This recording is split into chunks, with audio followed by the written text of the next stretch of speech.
tuka nenga ngenda for vetting nkimaji bulungi nnyo buli muntu alina okubeera vetted era njagala okuyingira okulaba nti bambuuza ebibuuzo kubiddamu sisuubira wabula nkakasa nti ku buli yeesimbyewo mu Kampala yonna kabeere wa pate endala yonna mbasinza ku experience mu local governance wotunulira experience gye nnina okuviira ddala mu 1993 nali chairman nali w'abavubuka nembeerako chairman wa LC1 ku myaka 19 nembeerako vice chairman LC2 mu UPK parish ate nembeerako kansala mu mirembe gya Mwami Sebaana nali kansala ku LC5 nga bonna abo tebana kulowooza kujja na mu byabufuzi nali kansala mu Kampala capital city nga tekyali na district era bye nakola mugenda ne mubisomako mu biraba nti obwesimu nabwolesa nnyo nembeerako meya kati ate ndi mubaka wa parliament tewali level gye sigenzeeko naye mbadde nkola ekisanja kimu ng'ate buli wenva basigala bakyanjagala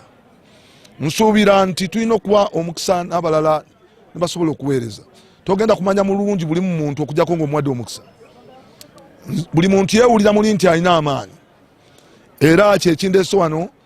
kwe kulaga bannaffe abagenda okutuveetinga nti nina potential nina obusobozi era nanye ebizibu bya Kampala wadde eri mu kyobukugu ndi 5 nga tuli mu bukulembeze olwo tuyingidde obukulembeze tukola kye bayita strategic plan emyaka 5 gyetambuliddeko era mu kutambula kwa plan eyo mu Lubaga tukoleramu ne ba LCs ne ba councillors ne ba technical team okubanga tukolanga enguudo ezikoleddwa ennyingi nga enguudo okutuuza enguudo 10 plus mu Lubaga about 29 kilometers ezikoleddwa enguudo zaffe mu bitundu ebyenjawulo netuzimba emyalo emitono bitundu ebyenjawulo mu Lubaga ate nambeera ze basai scheme abaana bangi basomye olwa basai scheme eyo eyateekebwawo meya nze nga nyingidde office so ebintu bingi ebigenda mu maaso mu Lubaga ebimukolebwa era tumanyi nti ate bwe tuddayo era tugenda kukola okwongera okuwangula n'okunyweza division ye Kawempe kubanga wali ekitebe kyaffe nkakasa bulungi nnyo Latif Ssebaga Sengendo ne experience ye n'enkolagana gy'alina n'abantu b'omu Kawempe NUP ebeeronze ekyapa mu mannya gaakyo n'ekyo Latif Ssebaga Sengendo okusinziira ku bibuuzo nga wembizzeemu n'okusinziira ku ebbanga lya myaka 3 nga nyongera kukuyegana kulaba nti ntambuza NUP mu Kawempe yonna kakasa nti NUP ejja kuntekamu obwesige empe kadi kikirize banna chairpersons ba LC3 ba municipality mayors ba district councillors sub county councillors mu ggwanga lyonna batubanyonnyola twetolodde Buganda tugimala twetolola Western Uganda tugimala twetolola Northern Uganda netwetolola Eastern Uganda nga tuvetinga ebifo ebyo byenjogeddeko waggulu so mulimu ogwo so far so good kutambudde bulungi